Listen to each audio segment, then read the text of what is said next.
Hello everybody and welcome to the Showcast, a series of candid conversations from film festivals and film markets everywhere, brought to you by The Film Verdict and hosted by yours truly, Matt Micucci. Over the next weeks, you can look forward to our Showcast coverage of the San Sebastián International Film Festival, which will take place in the lovely city of San Sebastián in the Basque region of Spain from the 22nd to the 30th of September. Ahead of said coverage, I decided to reach out to Joxean Fernández, member of the festival's management committee since 2011 and director of the Basque Film Library. Topics covered throughout our discussions include what this year's program has in store, how the festival connects with the region and the international film community, challenges it faces on a year-to-year basis, and new ones including the impact of the recent SAG-AFTRA strike, and much more. Lots to talk about, so let's get to it. Fire up an Audio Teeny and listen to the audio waves as they fly through the air. Welcome to the Showcast. Hello, Joxean. Welcome to the Showcast. Hello, it's a real pleasure for me. Thank you very much. Oh, it's great to talk with you, and I'm excited about our conversation, and I'm excited to attend this prestigious festival, the San Sebastián International Film Festival, for the first time in my life. So yeah, very excited. But just as an icebreaker question, I just wanted to ask you, any ideas what the weather will be like and what kind of clothes I should bring?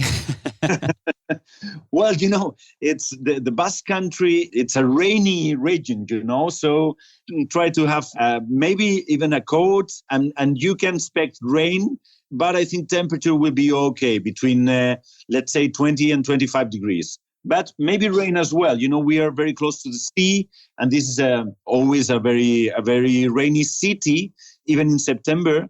But it's very pleasant as well. So you will spend a good time here. Thank you for letting me know. I'm in the west of Ireland. I'm used to the rain, but it's always good to know that I should bring an umbrella or something like that. So, the San Sebastián International Film Festival has a huge history, but I always like to take it from the top when it comes to talking about these festivals. So I would love to ask you to tell us a bit about the festival's history and how it has developed over the year. After all, this year, correct me if I'm wrong, marks the 71st edition. Yeah, it's perfectly right. This festival was born in 1953, so 71st edition, and it has as you said, it has a very long history. It was born during Franco's dictatorship, so the first years were a little bit, let's say, under control, unfortunately. But afterwards, democracy came to Spain and to the Basque country in general, and we have, I would say, developed a very important cinematic culture, I would say. There is a huge cinephilia here in San Sebastián, and the festival has a lot to say about that, because people love to go to cinema here. And I have to say that one of the things that we can maybe underline here is that people love to go to cinema theaters here, and people owns the film festival. It doesn't happen the same thing in Cannes, for example. This is a very important thing. People consider the festival as something that they own. It is very important for us. San Sebastián is not a very big city. We have about 180,000 inhabitants, but we have the same number of spectators. Our audience is almost that, 180,000 people. So that's a lot for a small city, and it means that people love their festival. So the location itself is what makes it a unique festival. What are other features that you would say make it unique? Well, the city is a city. It's maybe one of the most beautiful cities in Europe, I would say. I'm not very objective about it because I was born here in San Sebastián, and I love my city, my hometown. We have the sea. We have 3 beaches in the heart of the city. We have the Pyrenees on our back, and we have a very important, for example, gastronomic culture. Restaurants here are amazing. People and stars love to come over because they know that we love to have dinner, we love to have lunch here, and in that way we are a very particular, very special festival, I would say. Well, that definitely must help the networking. Sure. Yeah. Sure. So what are your first memories of San Sebastián, and when did you first get involved in it directly? Well, as I was telling you, we have a very important cinematic culture here. And in my particular case, it has always been linked to the festival, you know. Well, cinema theaters are important in this city historically, but the festival in September was always a kind of an appointment that you couldn't miss. When I was a little boy, I used to look at the red carpet, you know. To me, it was something like, it is important what's happening here during the festival. It's important, but it sounded to me like something expensive, you know. So when I was a teenager, I started to go to the cinema theaters and enjoy and trying to learn a lot about cinema history. And obviously there were a lot of stars, you know. But it's, for me, it has always been there, you know. If I love cinema, I would say it's thanks to the festival, because the festival has always been there as something expensive at the beginning to me as a little boy, and afterwards it became a kind of a school to me. Yeah, and I think such a huge, vital part and importance of film festivals is not only to celebrate the film industry, but also to nurture cinephilia. As I said earlier, this year will mark the 71st edition of the festival, and it will take place from the 22nd to the 30th of September. But as far as keeping that San Sebastián tradition alive, how does the festival, from your perspective, make sure to deliver a program that is fascinating and relevant, especially when it comes to the challenge and in the face of quote unquote competition from other major European film festivals like Venice, Cannes and Berlin and all the others? Well, this is a good question. You know, we understand, and it's quite logical, you know, there's always kind of a competition between festivals, and we admit that. But we know as well that we have to collaborate with them, you know. We know very well, and we love the Cannes Film Festival, and we are friends with Thierry Frémaux. And we understand that this is the biggest festival in the world. So even though there's in some way kind of a competition, we understand that important movies will go to Cannes, and we accept it. We know as well that Venice is a very important festival as well, and Venice takes place in September, so there is a little bit a competition with Venice, but we accept it, and we know very well the Venice Film Festival director as well, and we try to collaborate, and we understand our role. Then I would say that what makes San Sebastián a little bit different, it's our audience, as I said before, and we have a very important link with Latin America as well. We do want to become the most important window to Latin America cinema in Europe, and that's what we are developing. We have Horizontes Latinos, which is a very important section for us, and we have contacts with Latin American producers and everything. Another point, another next, is that we want to develop new talents. So we have the new directors section, which is very important for us as well. We have a film school here. We have some programs to develop films for young directors. And obviously, afterwards, we have the official selection, which is very important. Then we have directors from all over the world. This is an international competition. And then we are in competition, but in a friendly competition with other festivals in Europe. Yes, I like that, friendly competition. You need a friendly competition to keep things fresh, I think, you know, and interesting. Speaking of the challenges that festivals face every year, there was, of course, the challenge of the pandemic. And now this year, something new has arisen, which I think we have to bring up because it's a huge thing in the film industry, the SAG-AFTRA strike. And now I know that San Sebastián has also been impacted by it, but I just wanted to ask you about how you guys have been affected by it, how you have also responded by it, and what's the festival's official stance on the strike? It's very easy. I mean, we respect absolutely the strike. I think that there are a lot of people there fighting for their rights, and we respect absolutely what they are doing. It will have an impact, obviously, a bad impact in our festival and in this edition. We have already said that, for example, we had 2 Donostia prizes, which is a very important prize for us. for 2 actresses from Hollywood. Unfortunately, they will not attend. But we do understand this is a situation. We understand that there are a lot of people fighting for their rights, fighting for their future, because cinema and the cinema industry is changing a lot and very, very fast. And we understand that there are some rights that have to be conserved and that have to be kept. So we understand that we are absolutely respectful about it all. We have 3 Donostia prizes. And as I said before, 2 Donostia prizes that will not be allowed to attend. But the 3 Donostia prizes this year will be Javier Bardem, who will not attend, but we kept this prize and he will have it in 2024. Unfortunately, he's a friend of the festival, someone very generous, a very talented actor we love. And I think that he loves San Sebastián Film Festival as well. He has a very long story, a love story, I would say, with this festival. And we love his job, we love his talent, and we love his generosity.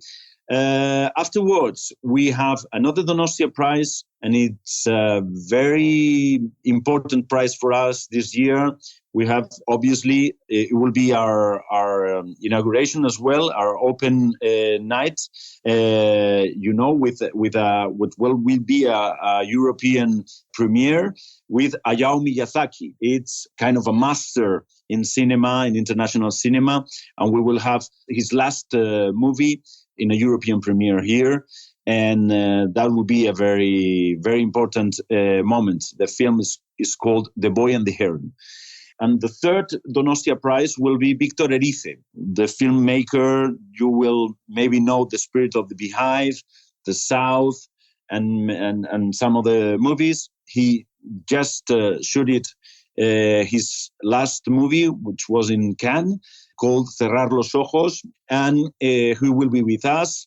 And let me tell you that, in my opinion, this is a very historic moment as well in our festival, because it will be the first Donostia prize to a Basque filmmaker, a very important name in Spanish cinema history, but he was born here in the Basque Country. He has been living here for about 18 years. He was a teenager here in San Sebastián, and it's going to be the first Basque filmmaker that will receive this Donostia award 71 years after. So a very important moment in this next exhibition. I'm a big fan of all 3, but Victor Erice, I'm just such a huge fan of all his works, which hasn't been much. He hasn't been the most prolific filmmaker, but it seems like everything he's made is unbelievable. I just revisited The South recently, and it's such a great film. I mean, it's amazing. So I just wanted to bring that up.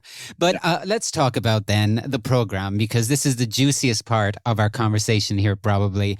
I'm just going to leave the floor open and leave it up to you. Tell me a little bit about the program. What's in store for this year's edition? What can people expect? Well, I think that I have to speak right now about our official selection, which is a very important one with almost 20 long feature movies, a lot of them in competition, some of them out of competition. But we have the biggest names. I forgot to say that, but obviously we are connected to the Spanish cinema. We will have Isabel Erguera's, for example, first long feature, El Sueño de la Sultana, Sultana's Dream, which is an animated movie, and it will be, I think, a big surprise. We have another female filmmaker, Jaione Camborda, who was born here in San Sebastián. This is the first time that happens. We will have 2 filmmakers that were born here in San Sebastián, and 2 female filmmakers.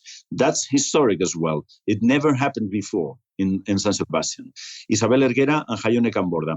And afterwards, we have another female filmmaker, Isabel Coixet, with her own last movie called Un Amor, a Love, based on a great novel by Sara Mesa as well. Isabel Coixet is a very well-known Spanish filmmaker. And out of competition, we have another animated movie by Fernando Trueba, an Oscar winner award, and Javier Mariscal, called "They Shot the Piano Player." They shot the piano player. It's a movie which tells us about a very talented piano player, Brazilian piano player, who was killed by the Argentinian dictatorship. So it's going to be important in this way, Spanish cinema and Basque cinema are very important, usually in our selection in competition. And afterwards, we have some other names, some other very important names. For example, from the Belgian Joachim Lafosse, with a very important movie, En Silence. We have, filmmakers from Australia, Kitty Green, filmmakers from United Kingdom, James Marsh, or from France as well, Xavier Legrand, for example, or Thomas Lilti, or Robin Campillo. This is a huge selection. As I said before, we know that we have to share a lot of movies with Venice, Berlin, Cannes, but San Sebastián is always a very important place to see what happens all over the world in cinema, and the most talented filmmakers will be here as well. Yeah, and there's also some really fascinating other sections. You mentioned one that highlights movies from Latin America, and then there's one that highlights movies from made in Spain, culinary cinema. Yeah, there's a lot going on. There's a lot happening. And as far as the official selection goes, quite a big responsibility for the jury, which is headed by Claire Denis, which is fantastic. So another great guest who will be active at San Sebastián this year. Yeah, so it sounds fascinating. But also when we talk about the program, it's not only films, right? There's also series, for example. For the moment, we have a very, there's some of controversial, should we have series in our official selection? Well, we're always thinking about that. Maybe someday it could happen. For the moment, it's not happening. We have some series in out of competition, and some series that will be in what we call the velodrome, that maybe our biggest cinema theater here, a very important venue here in San Sebastián for more than 2,000 people, So sometimes we could watch series there, and it's an important section for us. But for the moment, not in competition.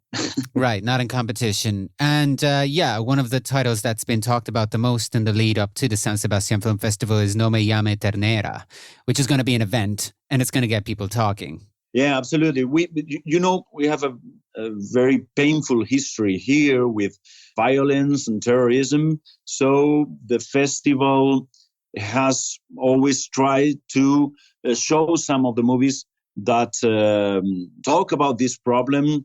Nowadays, we don't have this problem, but we still have the pain, and sometimes it's a little bit controversial.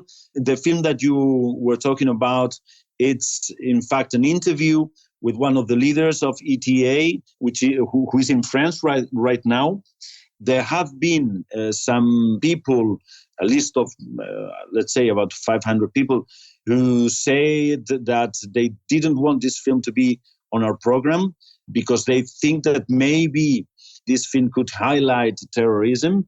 We don't agree. We have seen the film and we don't agree. We think this is it could be very interesting to know what happened, to know his point of view, which doesn't mean that we have to share his point of view, And we have insisted in this case, the film is going to be seen finally, even though there have been some protests about it. But we think that this is a part of our job. We have to to show films that are interesting and that question our past, and maybe we can learn a lot of our past, and doesn't have to share the point of view of the people that are interviewed. Every year, professionals, guests attend the San Sebastián Film Festival. So it would be great to also talk a little bit about the industry section because, like I said, people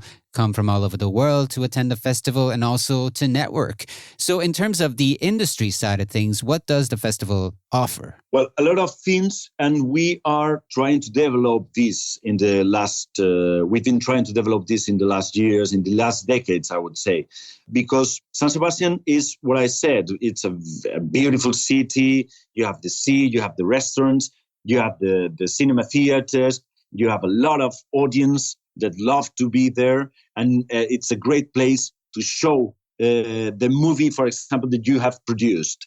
But we want San Sebastián to be as well a very good place, a very good city, and a great festival to make businesses.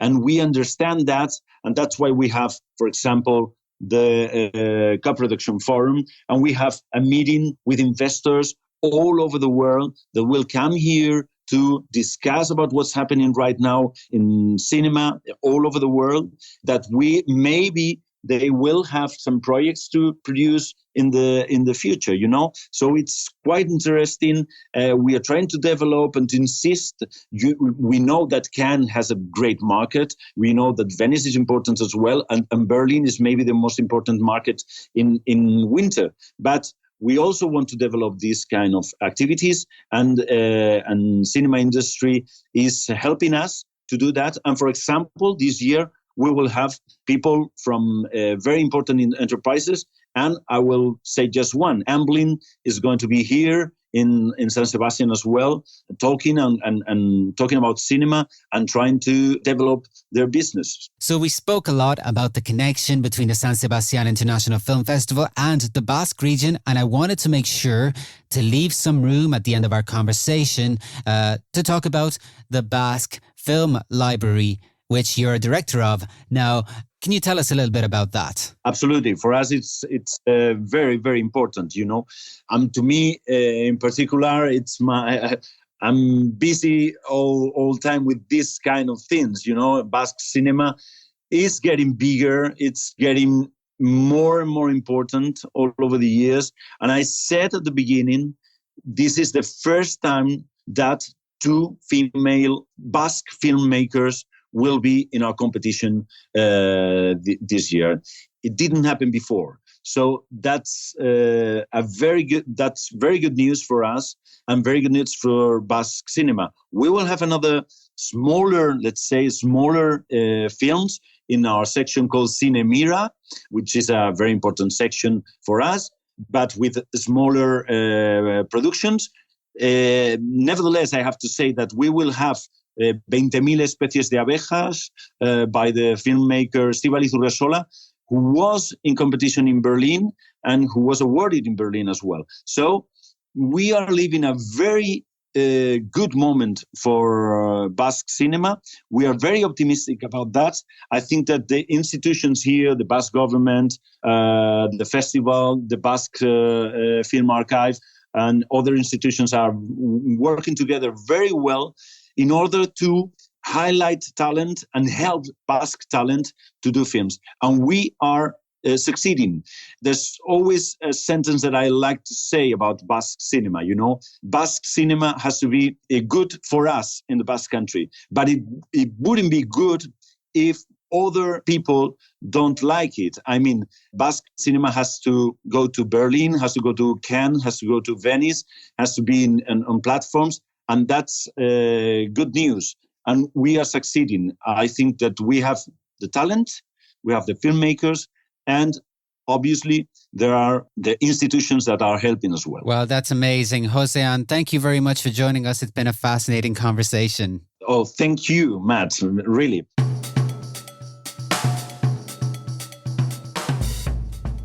I hope you enjoyed my conversation with Joxean Fernández, and I remind you to keep an eye out for more upcoming Showcast conversations from the 71st San Sebastián International Film Festival, which is set to take place from the 22nd to the 30th of September. In the meantime, why not check out some of our previous episodes from such festivals as Karlovy Vary, Berlin, and the Transylvania International Film Festival, and there's lots more to come your way, courtesy of The Film Verdict. Till the next time, this is Matt Micucci signing off. See you soon.